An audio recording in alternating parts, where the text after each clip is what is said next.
하나님 하나님 감사합니다. 감사합니다. 새벽에 오신 분들을 환영합니다. 오늘 창세기 28장의 말씀, 이제 야곱의 이야기가 시작되고 있죠.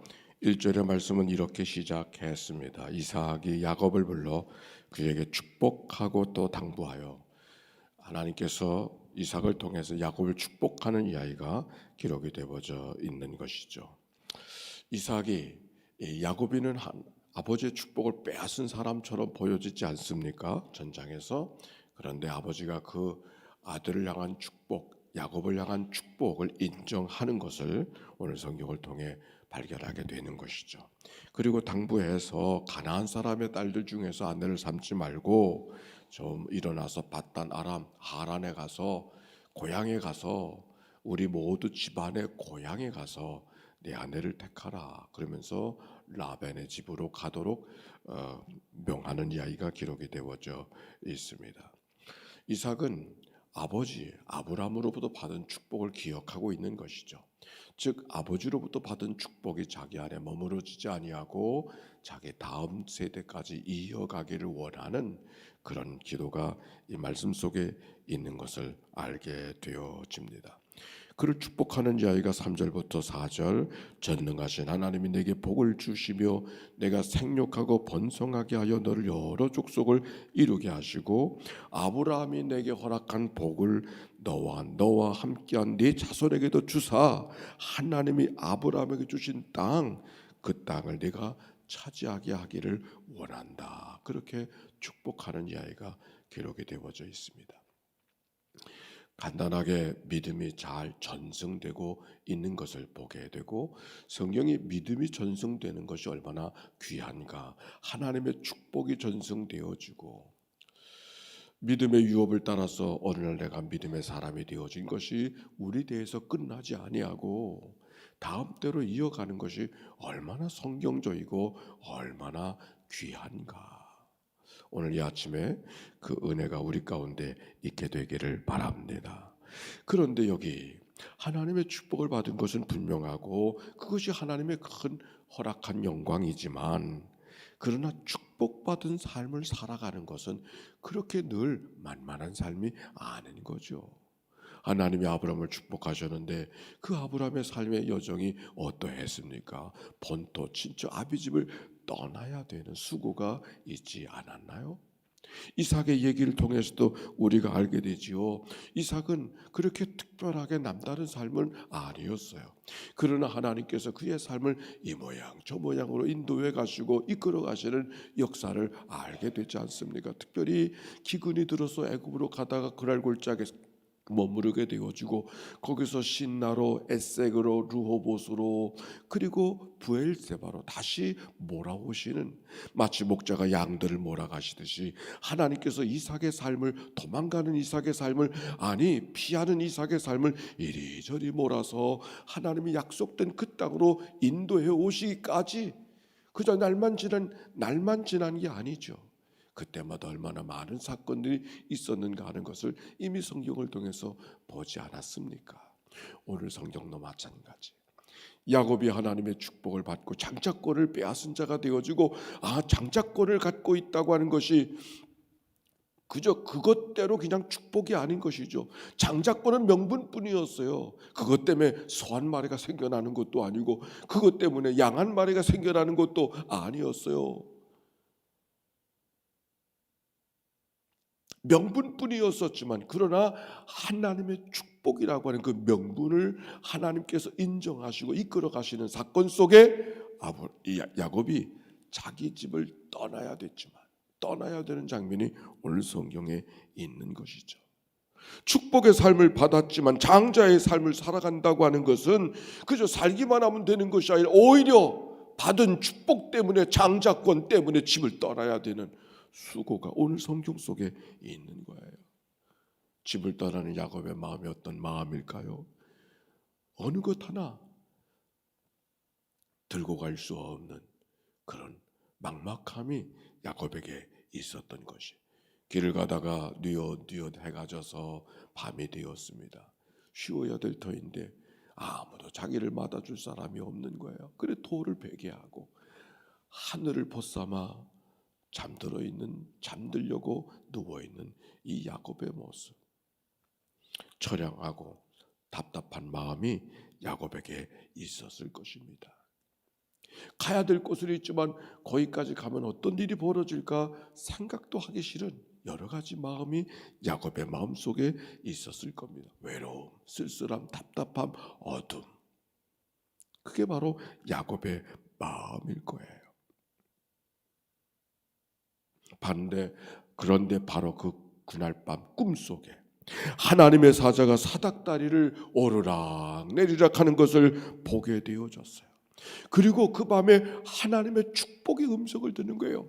꿈속에서 무슨 환상을 보고 꿈을 꾼 그것이 중요한 것이 아니라 아버지가 내게 허락된 축복을 하나님께서 내게 허락한 말씀으로 다시 받는 거예요. 소스라치게 일어나서 보니까 꿈이었어요.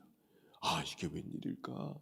꿈이 없이 살아가는 사람은 어디 있겠어요? 그러나 그 꿈이 아버지가 내게 주신 말씀을 하나님의 음성으로 꿈속에서 들었던 이 사건이 야곱의 마음을 흥분하게 만들고 설레게 만들고 두드리고 있었던 것이죠. 하나님이 뭐라고 말씀하셨는가?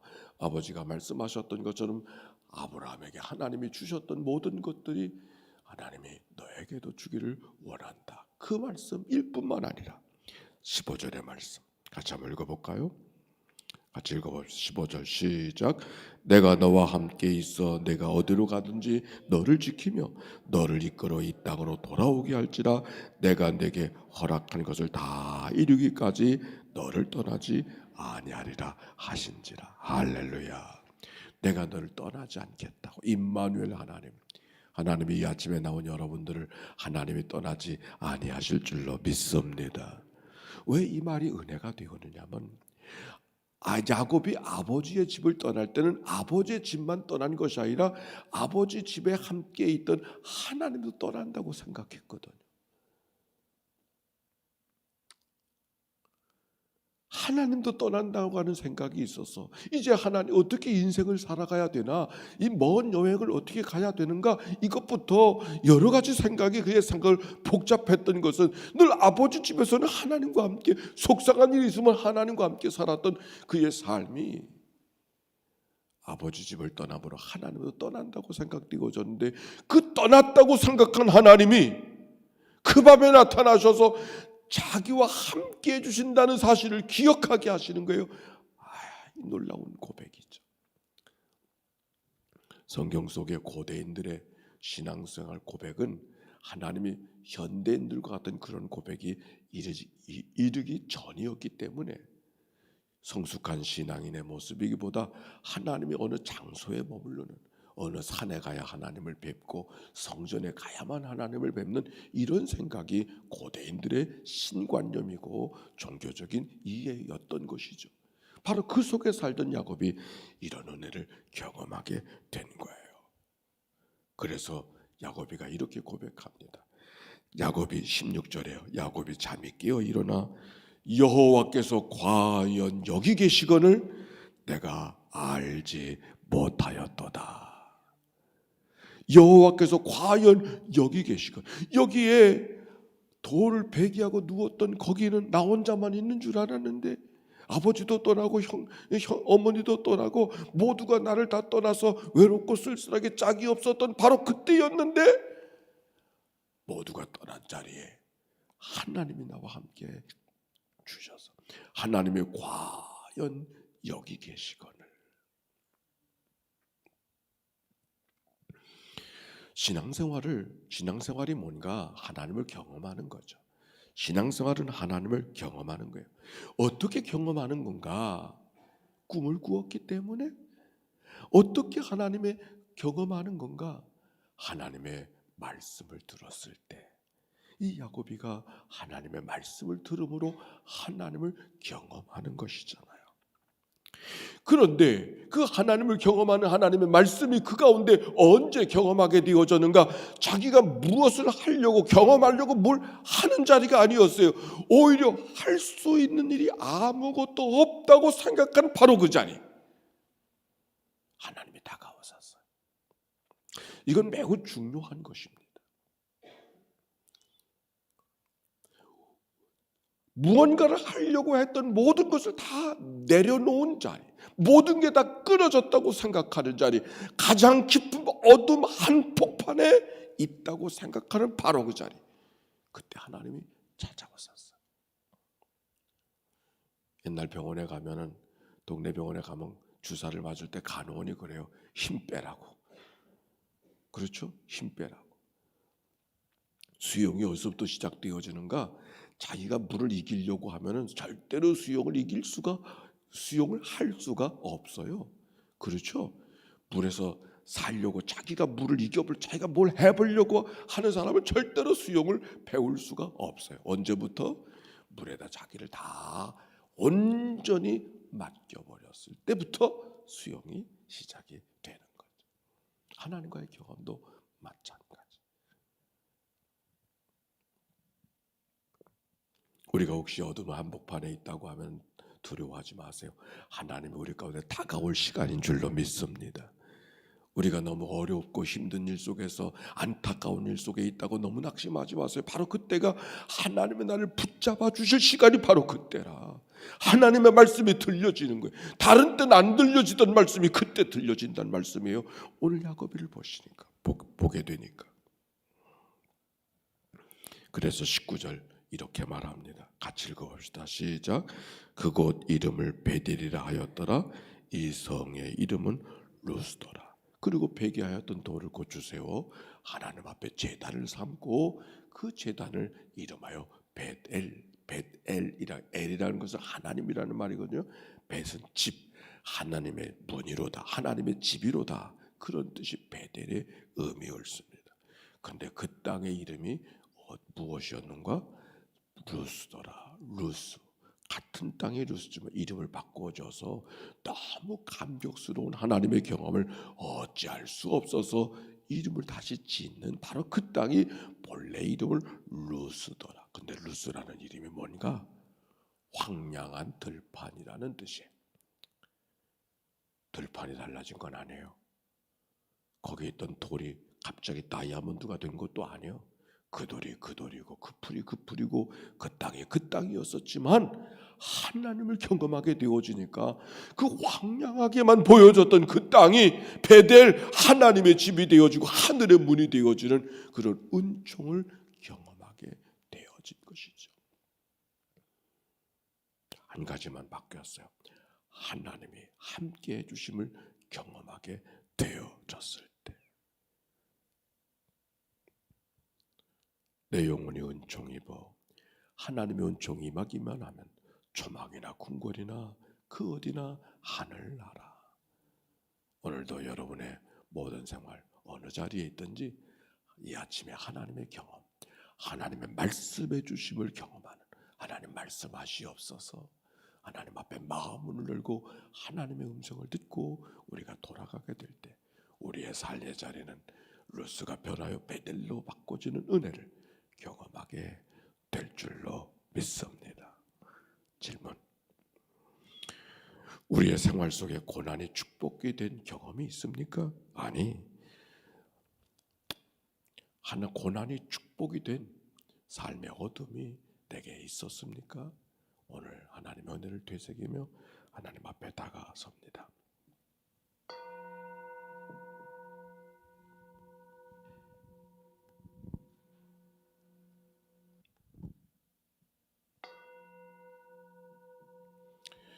내가 반드시 너에게 복주고 복주며 너를 번성하게 하고 번성하게 하리라 하셨더니 그가 이같이 오래 참아 약속을 받았느니라.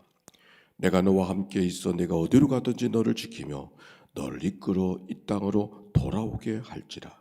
내가 내게 허락한 것을 다 이루기까지 나를 떠나지 아니하리라.